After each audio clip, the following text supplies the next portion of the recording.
tranquillement, petit à petit, et très sûrement vers la fin de ce colloque. Et maintenant, nous allons laisser la parole au professeur Dabis, qui a accepté gentiment la lourde tâche de synthétiser ces 2 journées et de nous proposer des conclusions selon ce qu'il a entendu depuis hier. Et est-ce que nous avons pu échanger les uns et les autres ici? Professeur, c'est à vous. Merci, Moncef. Oui, alors ça sera forcément être d'une part biaisé. Et puis, en fait, je ne suis pas sûr que ce soit extrêmement utile après la table ronde qu'on vient de faire, qui était déjà, de mon point de vue, une forme de conclusion. Donc, peut-être qu'il va y avoir des redites. Écoutez, moi, je vais d'abord... je me suis posé une première question en arrivant ici, c'est est-ce qu'ils ont bien fait de... le colloque qui s'appelle Mayotte en santé, 2022, et puis finalement, ici, on n'a parlé que d'un seul sujet. C'est la santé sexuelle et reproductive. Donc on pourrait peut-être se poser la question, est-ce qu'ils ont bien fait de choisir ce sujet?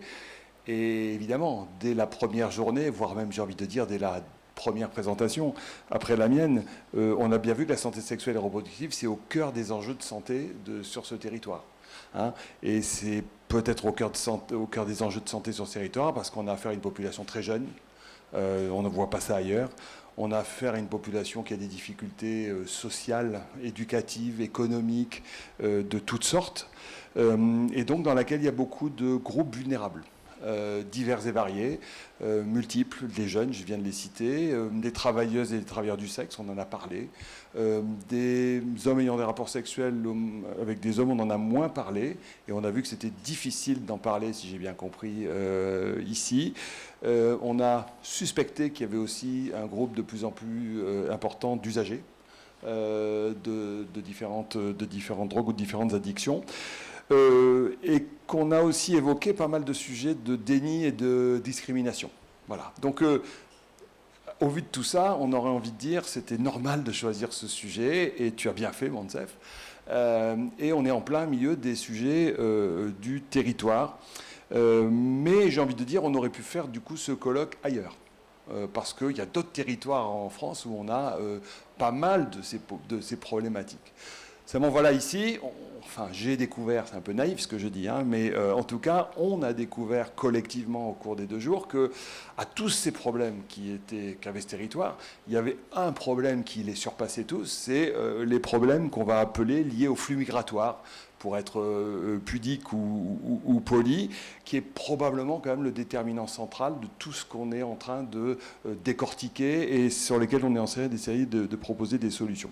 Donc évidemment, quand on va parler de santé sexuelle et reproductive, et notamment de VIH/IST, et qu'on va parler de toute la séquence dépister, mettre en route des prises en charge, traiter vite, informer, lutter contre les discriminations, évidemment on a affaire à un déterminant qui est à une échelle et à un niveau qui complique immensément les choses. Donc ça c'est ma première réflexion sur le choix du thème et tout ce qu'on a appris pendant ce colloque.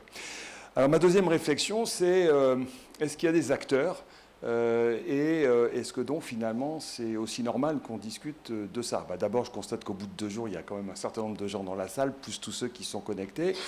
Mais moi je vais tout de suite vous dire que ce que je trouve ici, c'est un réseau d'acteurs qui est absolument formidable. C'est-à-dire qu'il n'y a finalement pas beaucoup d'endroits où sur un territoire aussi concentré, vous trouvez autant quand même d'associations dynamiques et réelles, même si on sait qu'il y en a certaines qui ont vécu, qui ont disparu, etc. Là, tout à l'heure, dans la dernière présentation, on nous en a listé une douzaine, d'autres ont été cités à de multiples reprises. Donc il y a un vrai monde associatif. Mais il y a aussi un système de santé qui fonctionne, avec d'immenses difficultés, mais moi, je suis sûr qu'il fonctionne au travers de ce que j'ai entendu et de ce que je comprends. Et puis, il y a des institutions. On peut les critiquer. On peut dire qu'ils étaient autour de la table en disant qu'ils ne fonctionnaient pas ensemble. Mais déjà, ils étaient autour de la même table. Et puis, en plus, ces institutions, que ce soit l'État, les collectivités locales ou la sécurité sociale, ils ont des moyens. hein, parce que les associations qui travaillent dans des pays, voire limitrophes, voire un peu éloignés, ils n'ont souvent pas des acteurs publics en face d'eux de très bonne qualité ou de très bien formés, et ils n'ont pas de moyens, où il faut les chercher partout. Ici, on a quand même la conjonction de ces trois choses. Donc, si j'étais politiquement correct, si on était en campagne électorale, je dirais c'est assez super ici, finalement, de ce point de vue-là. Seulement, voilà, évidemment, ce que j'ai, non pas découvert, mais encore que passer 1h30 tous les matins dans la voiture avec Marc, à écouter la radio locale, on a quand même ce problème d'insécurité qui me fait dire, mais on a beau avoir des associations, un système de santé, des institutions qui ont des moyens, dans un milieu qui devient de plus en plus insécure, parce que je crois que c'est votre réalité, vous me l'avez redit tout à l'heure quand on a démarré, ça ne permet pas de travailler dans des conditions sereines, et notamment sur des sujets tels que celui qu'on a ici. Et deuxième chose, évidemment, je ne connais pas non plus de territoire où on est confronté à avoir autant de solutions à disposition et où on a, si j'ai bien compris ce qui m'a été dit pendant les 2 jours, entre 30 et 60% des gens qui ne cochent pas les cases, c'est-à-dire qui n'ont pas la couverture ou qui n'ont pas accès. Voilà. On a des territoires, hein, Camille les connaît beaucoup mieux que moi, où on peut avoir 5%, 10% des gens qui ont des sujets comme ça d'accès ou de couverture.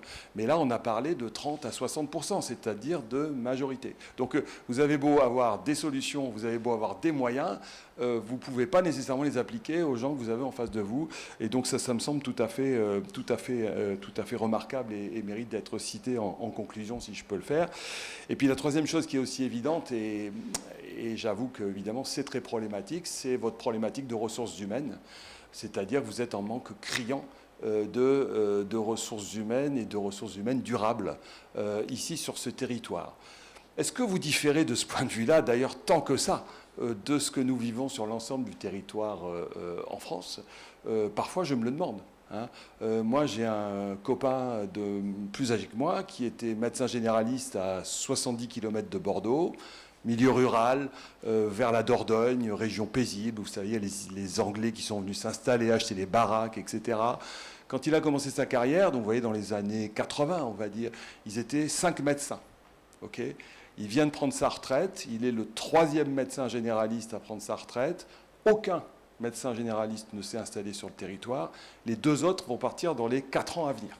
D'accord. Donc, vous vivez des choses très exceptionnelles par l'acuité du manque de personnel. On en a parlé avec vous ce matin. Mais sachez que c'est un peu tout notre système de santé et de protection sociale qui est en train de vivre ça. Et donc, c'est pas rassurant. Parce que ça veut dire que même si vous rajoutez des salaires, des compensations, etc., vous aurez du mal à faire venir des gens, de toute façon, peut-être des Belges, j'en ai vu plusieurs ici aujourd'hui. Mais donc, c'est un sujet, qui n'est hélas pas général.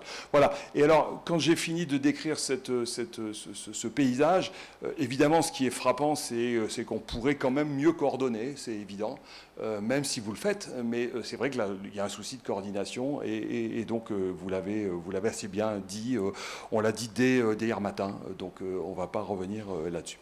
Alors, après avoir fait ces 2 observations, je m'en suis fait une 3e, c'est de me dire, mais tout l'effort de la stratégie nationale de santé sexuelle, à quoi il sert ? Et notamment, est-ce qu'il est pertinent pour le territoire sur lequel on vient? Moi, j'ai été prêcher la bonne parole. En plus, on a l'impression que je travaille pour le ministère de la Santé, alors que je ne travaille pas du tout pour lui. Hein, d'accord. Et est-ce que tout ça a du sens? Moi, j'ai la prétention de penser que les 28 mesures dites généralistes que je vous ai rapidement exposées hier et que vous pouvez reconsulter si vous ne l'avez pas vu, les 2 mesures supplémentaires pour les 7 départements et régions d'outre-mer qui vous sont proposées et la mesure Mayotte qui vient s'y rajouter, j'ai envie de dire, sur le papier, elles me semblent toutes pertinentes, légitimes et adaptées à ce qu'il y a à faire dans le domaine. Et donc, elles sont bien susceptibles de répondre aux besoins. Voilà. Donc, j'ai envie de dire, sur le papier, cette stratégie, clé en main, elle peut tout à fait servir comme cadrage ici. Mais je ne méconnais pas le problème des ressources humaines que j'ai cité abondamment et que je vous ai décrit. Je ne méconnais pas les questions de coordination que l'on a évoquées. Et je ne méconnais pas non plus quelque chose qui m'a quand même frappé dans les observations d'hier, c'est certains problèmes de logistique d'approvisionnement qui me semblent là aussi quand même perfectibles hein, et qui m'ont quand même étonné. Je renvoie au suivi des personnes vivant avec le VIH, mais je pense que ça doit être vrai pour d'autres questions de logistique.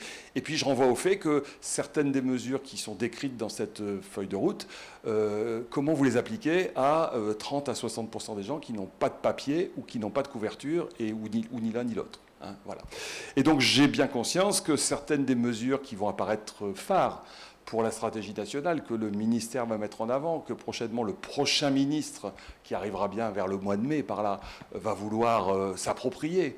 Je pense par exemple à la semaine du dépistage, je pense au Vitest, hein, le laboratoire labo sans ordo.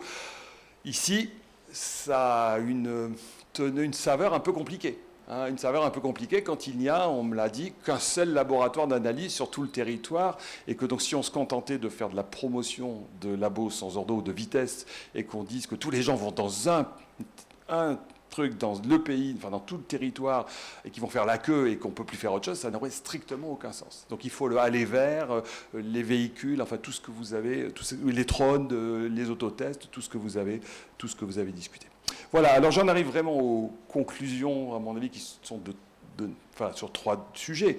Sur le sujet du VIH et des IST, et j'insisterai beaucoup sur le fait que pour moi, le virus de l'hépatite B est une IST majeure dans ce territoire. Enfin, vous êtes d'accord, ou vous le direz d'accord. Je dirais qu'il y a 2 choses à faire, de mon point de vue, au travers de ce que j'ai entendu.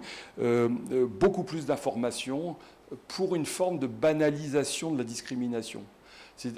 Plutôt une banalisation de ce qui ne doit plus y avoir de discrimination envers les personnes vivant avec le VIH.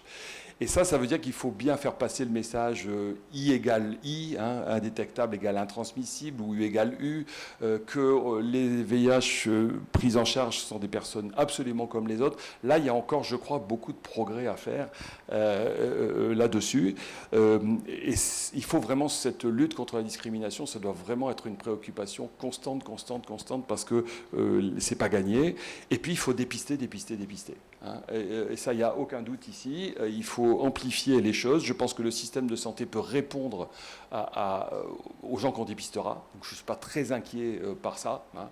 Voilà, notre infirmière est prête à faire quelques heures supplémentaires ou à recruter une autre collègue en Belgique. Elle va ramener une Belge, une Flamande. Voilà. Et je pense que de ce point de vue-là, les 3,95 ici, c'est pas du tout irréaliste. Enfin, ça me semble même assez réaliste à échelle de quelques années. Donc ça, c'est pour VIH-IST. Sur information, sur santé sexuelle des jeunes, Madame, vous l'avez recité là récemment, je pense qu'il y a un vrai effort, investissement d'information, et d'information dans la durée. Nous, on a eu beaucoup de difficultés en métropole, on a beaucoup fait ça quand on était plus jeune, puis après l'éducation scolaire, l'éducation nationale s'en est désinvestie, et là il faut se réinvestir, c'est clair, hein, les cohortes se suivent, et ici il y a tellement de jeunes que c'est absolument indispensable. Et puis le troisième idée, et donc c'est dans la feuille de route, c'est le paquet sur la contraception, parce que ici tout ce qui sera fait en matière de contraception a des effets à la fois sur la santé sexuelle et reproductive et sur la démographie qui sont forcément des effets bénéfiques. Voilà, donc pour terminer vraiment, moi je dirais que je crois qu'il y a une adéquation entre ce qu'on a discuté à Paris au cours des mois écoulés et les réalités que vous vivez, même si parfois je peux comprendre que vous trouvez que c'est très distant. Je suis d'accord, c'est très interministériel ce dont on parle, la santé sexuelle et reproductive. Et d'ailleurs, comme je vous l'ai dit hier, beaucoup de ministères se sont engagés, notamment l'Éducation nationale, mais je le regrette, j'y avais même pas pensé. Vous n'y avez pas pensé en tout cas. Je n'ai pas de souvenir qu'on ait eu des interactions avec le ministère de l'Agriculture, mais ça je peux vous dire qu'en tout cas le ministère de l'Éducation nationale a vraiment changé de vision sur ces sujets-là et m'apparaît très engagé, et ça c'est très important. Et puis on a quand même un soutien associatif national. Vous avez honnêtement pas beaucoup d'endroits en France où il y a autant de responsables associatifs du niveau de ceux qui sont dans la salle ou qui étaient en ligne en même temps pour travailler avec vous. Donc ne vous sentez pas ni isolé ici, ni délaissé. Franchement, il y a eu beaucoup d'experts qui ont fait le déplacement et ne croyez pas qu'ils sont venus voir des tortues dans le lagon, parce qu'ils auraient bien aimé, mais en tout cas en ce qui me concerne, j'ai pas encore eu le temps. Voilà, donc je pense que voilà, le ministère et l'interministérialité de cette stratégie devrait se décliner sur les territoires et il y a beaucoup de support, mais bien sûr après c'est vous qui au quotidien devez travailler et devez travailler, ça a été dit quand même à plusieurs reprises, donc je le reprends dans ma conclusion, en bonne intelligence avec ce qui se passe avec la Réunion, parce que la Réunion c'est quand même le territoire le plus proche duquel vous êtes, même s'il y a un immense fossé entre l'avis et l'exécution de la stratégie nationale dans ce territoire versus ici, en tout cas il y a un fossé. Hein, voilà. Mais il y a des cohésions et des synergies à renforcer. Et puis il y a les pays avoisinants, et donc on a parlé, je crois, à 2 reprises de la Commission de l'océan Indien. Et pourquoi pas d'ailleurs d'autres départements, régions d'outre-mer, parce que c'est vrai que ce qu'on a entendu sur la Guyane, ça a beaucoup de sens ici. Voilà, donc voilà ce que c'est que mes conclusions. Moi, je vous remercie pour l'accueil, pour votre travail au quotidien, et puis le fait qu'on a pas mal bossé pendant 2 jours, là, de ce point de vue-là. Alors, Nari Kemsada fait un super accueil, ça c'est sûr, une super organisation, je peux le dire au nom de tout le monde, c'est quand même le moment de le faire. C'est sans faute, hein. Vous êtes super dynamique, programme impeccable, logistique géniale. J'aimerais bien que les équipes qui font de l'audiovisuel, j'ai les mêmes en métropole, parce que franchement, c'est faire une truc comme ça, top, voilà, hein. C'est le monde d'après, quoi. C'est un peu comme on voudrait que ça soit partout. Enfin, en tout cas, moi, je sais pas le faire avec des prestataires à Bordeaux, donc bravo, messieurs, dames, hein, de tout ce que vous avez fait. Et voilà, donc merci. Alors, Abdallah est parti, hein, je pense qu'il n'est pas là, mais on va remercier le président et puis le directeur, Monsef. Donc, merci à tout le monde et voilà, quelques conclusions. Merci à vous.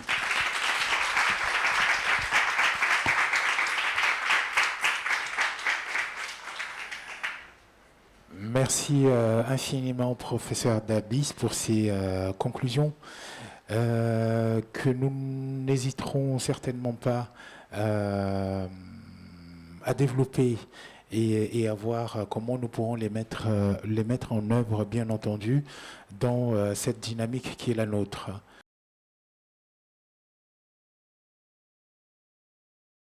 Maintenant, nous allons passer la parole au parrain de ce colloque, le professeur Yazdan Pana, le directeur de l'agence de l'ANRS, l'Agence nationale de recherche sur le sida, maladies infectieuses émergentes. Professeur Yazdan Pana, si vous êtes là. Oui, je suis là. Est-ce que vous m'entendez? Nous vous entendons, nous vous voyons. Bienvenue, professeur. Merci beaucoup. Bon, tout d'abord, merci beaucoup pour votre invitation. Enfin, je ne veux pas dire que c'est un plaisir d'être là. Si, c'est un plaisir d'être avec vous, mais je regrette simplement de ne pas être vraiment avec vous. J'ai entendu François qui dit que tout est parfait. Écoutant François, on a encore plus envie d'être avec vous. Et désolé si je ne peux pas être avec vous. Cette crise nous a habitués maintenant à faire des choses par visio, ce qui est peut-être pas bon, hein. Et il faut revenir un peu au monde d'avant.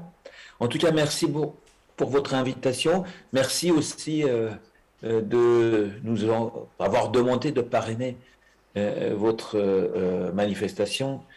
C'est bien sûr un grand plaisir, un honneur pour nous de pouvoir parrainer. Et vous allez voir dans la présentation que je vais faire sur la nouvelle agence, pendant quelques minutes avant éventuellement une discussion, c'est que la Mayotte et vous, tous les gens qui vivent là-bas, c'est vraiment dans l'agence qui vient d'être née, aura une place encore plus importante qu'avant, et on est vraiment, et c'est pour ça que cette présentation est très importante. On pense qu'il y a plein de choses autour desquelles on peut collaborer ensemble. Voilà, donc je vais commencer donc ma présentation. Donc je crois que c'est vous qui passez parce que je vois mes diapositives. Donc diapositive suivante.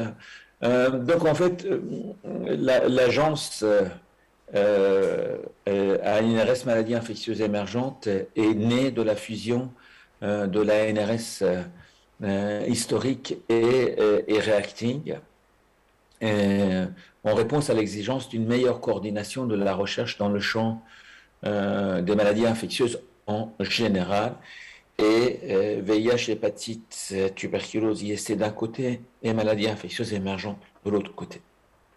Donc, c'est vraiment alors, je parle d'une fusion, mais ce n'est pas vraiment une fusion, parce que l'ANRS est beaucoup plus important que Reacting, mais c'est quelque chose sur lequel on a travaillé main dans la main avec François Dabis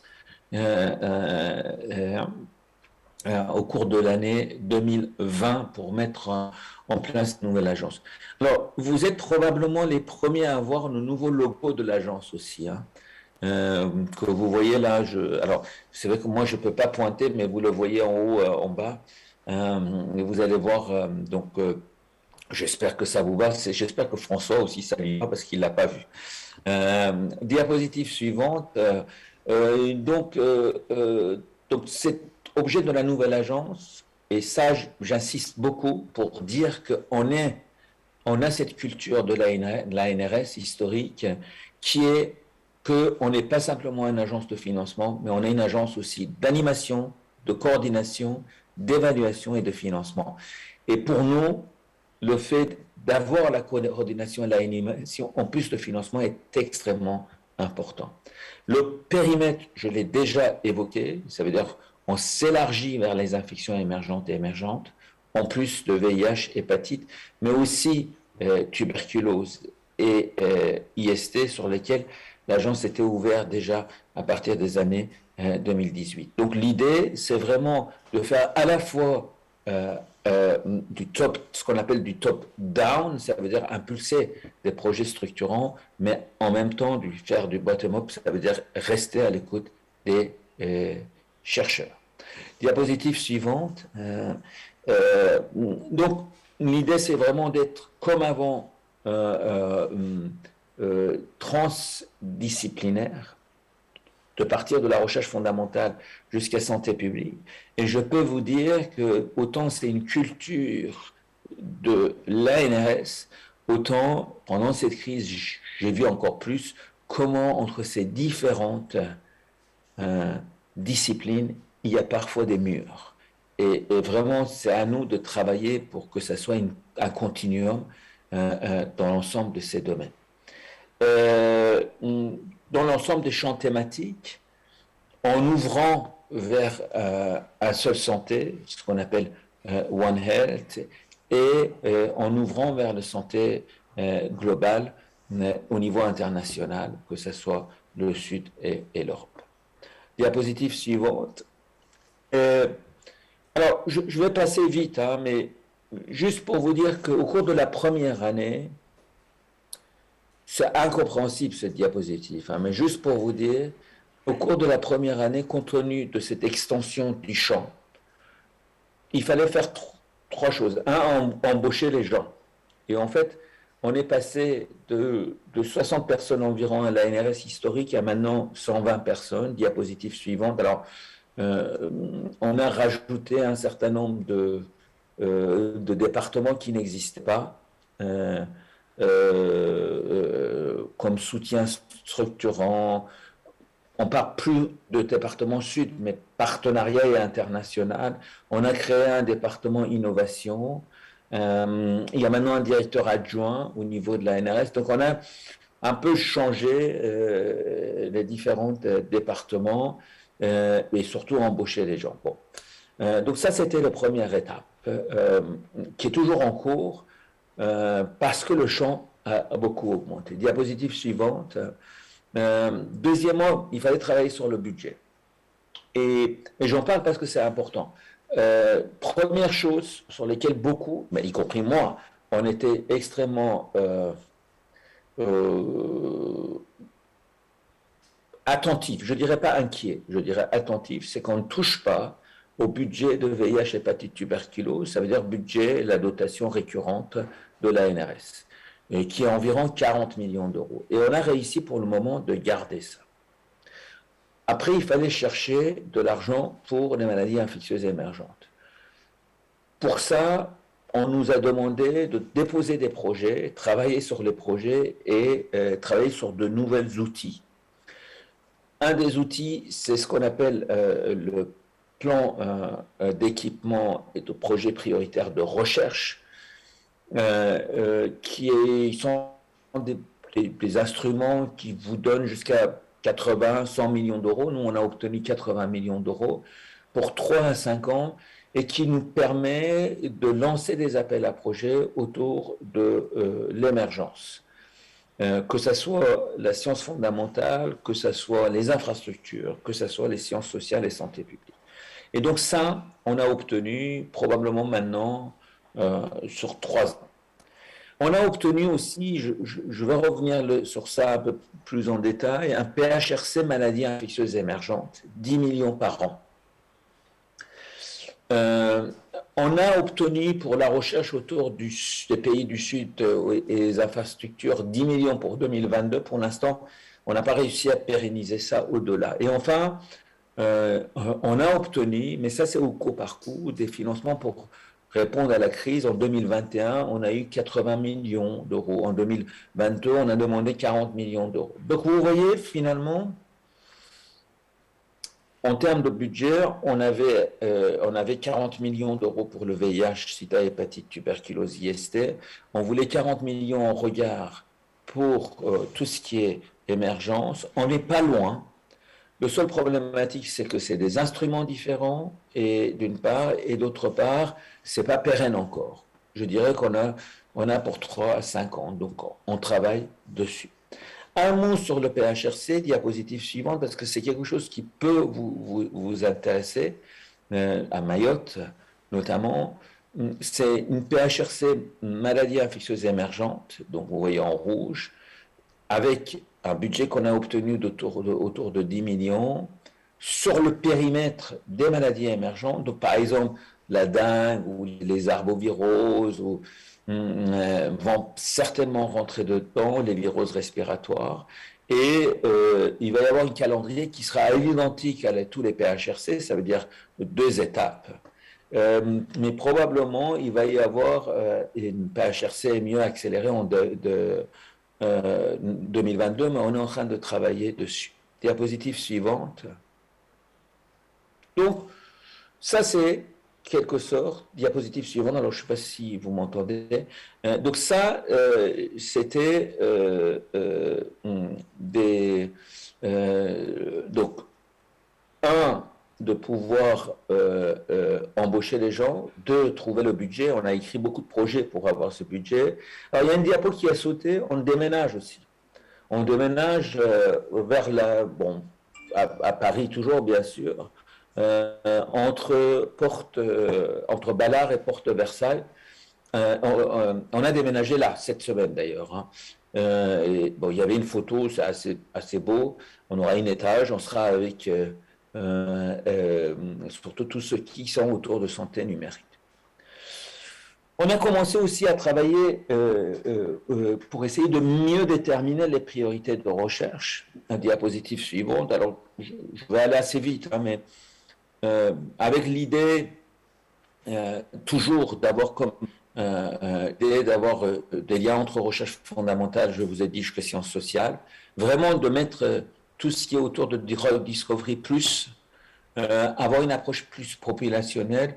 Et comme on est ici à Mayotte, je voulais vous dire, l'idée vraiment, c'est de mettre les territoires d'outre-mer au sein de la stratégie de l'agence. Bien sûr, continuer avec les interactions Nord-Sud et l'Europe, diapositive suivante, d'essayer vraiment d'avoir un plan d'action qu'on va lancer sur les jeunes, sur la parité, sur les sciences ouvertes. On fait très attention aux sciences ouvertes. C'est devenu vraiment, on est en train vraiment d'investir là-dessus parce qu'on pense que c'est très important. Diapositive suivante. d'avoir un vrai projet autour des infrastructures, autour de chimie médicinale, expérimentation biobanque, cohorte, plateforme des techniques big data, mais aussi les CMG et les accès réglementaires et juridiques. Donc, alors, il faut qu'on priorise, on ne peut pas tout faire, mais essayer vraiment d'avoir une stratégie autour de ça. Et notamment, et ça c'est aussi important, les infrastructures qui visent aussi les territoires d'outre-mer. Diapositive suivante. Pour tout ce qui est VIH, hépatite, l'idée c'est de dire, bien sûr, vous pouvez déposer des projets, tout venant, mais il y a des priorités qu'on va déterminer. Les priorités pour les VIH, alors ces priorités, on a fait des ateliers, les chercheurs sont réunis. Alors, autour de VIH et IST, c'est dépistage, prévention et santé sexuelle, vivre et bien vieillir avec le VIH, la guérison de l'infection par le VIH et le vaccin. Diapositive suivante. Autour des hépatites, c'est élimination des hépatites, pas seulement C, mais B et D aussi. L'HPV cure est suivi après contrôle virologique. Diapositive suivante. Sur la tuberculose, non, toujours sur les hépatites, pardon. Bon, sur les hépatites, on va vraiment lancer un groupe recherche dans les pays du Sud, parce que autant VIH, on est très bien représenté, autant sur les hépatites, non. Diapositive suivante. Sur la tuberculose, on a vraiment réussi à mettre autour de la table ceux qui venaient du monde de fondamental et la clinique qui était très fort. Ils ont déterminé un certain nombre de priorités, diagnostic et les biomarqueurs, le traitement en travaillant sur la persistance, la pathogénèse, l'impact de l'hôte sur l'élimination, et enfin vaccin et corrélats de protection. Diapositive suivante. Bien sûr, sur les maladies infectieuses émergentes, il y a le PEPR, le document qui est écrit, avec l'idée de mieux comprendre les maladies infectieuses émergentes pour les prévenir et les contrôler. Et avec une approche toujours pareille, interdisciplinaire, mais aussi avec le côté santé animale, humain ou écosystème, et essayer de fluidifier avec vraiment l'accent sur la préparation de la recherche fondamentale à la recherche appliquée. Et c'est pour ça que le PEPR ou le PHRC servent à cette continuum. Diapositive suivante. Bon, ça, je passe rapidement, peut-être pour dire qu'il y a un certain nombre d'objectifs autour de PEPR qui sont mieux, diapositive suivante, décrits sur les diapositives. C'est vraiment essayer de mieux comprendre les mécanismes qui permettent d'anticiper, si possible, prévenir les événements d'émergence, de caractériser les mécanismes de diffusion et de conséquences sanitaires chez l'homme et l'animal, et enfin développer des recherches sur les anti-infectieux dans les domaines thérapeutiques ou préventifs pour lutter contre. Donc vraiment, ce PEPR englobe tout ça, et encore une fois, c'est des sujets où des territoires comme Mayotte peuvent avoir vraiment un rôle important, bien sûr pour le VIH, bien sûr pour les hépatites, la tuberculose et les IST, mais aussi sur l'émergence. Et l'idée, c'est vraiment que l'implémentation de l'agence dans ces territoires soit encore plus important, mais aussi plus large qu'avant. Diapositive suivante. Bien sûr, l'agence, je vous l'ai dit, ne fait pas que financer, mais l'agence anime aussi.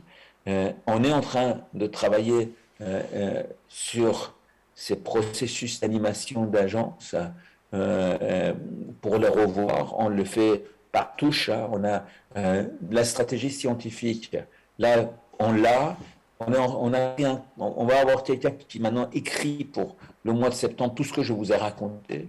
Et en regard, on est en train de mettre toute l'animation qui va être un peu différent d'avant, mais pas très différent, on ne va pas tout chambouler.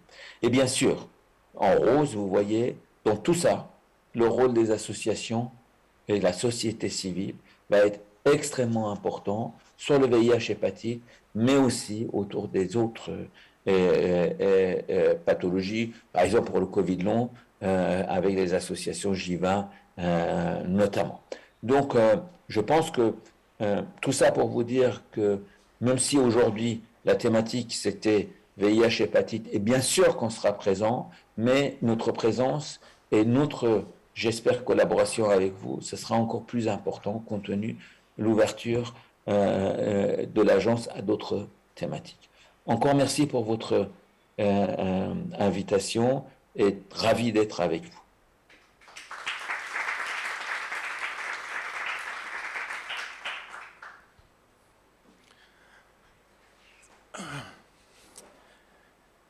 Merci beaucoup, professeur Yazdan Pana.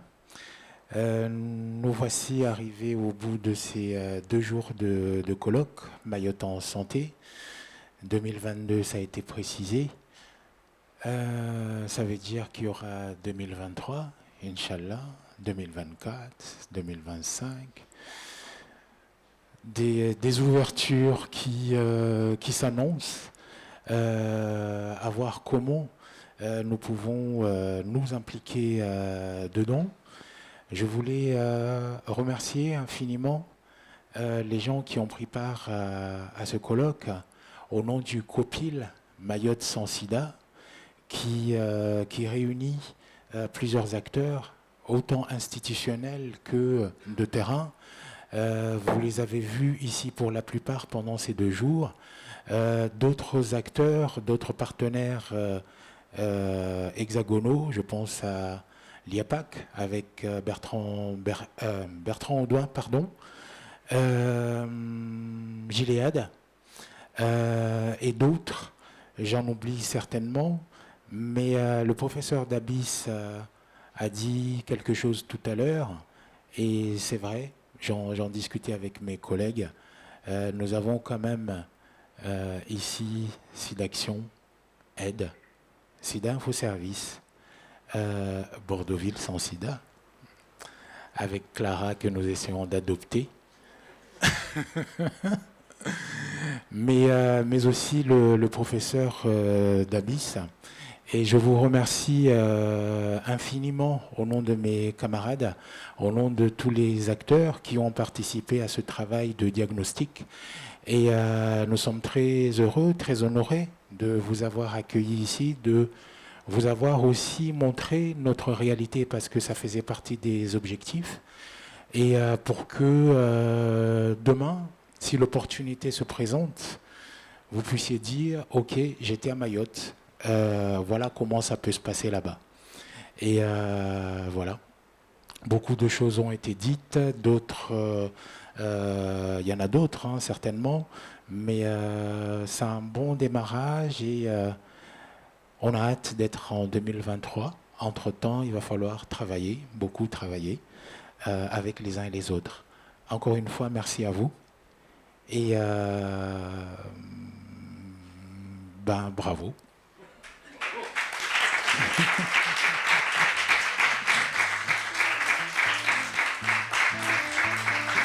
Et que vive le colloque Mayotte en santé. Voilà.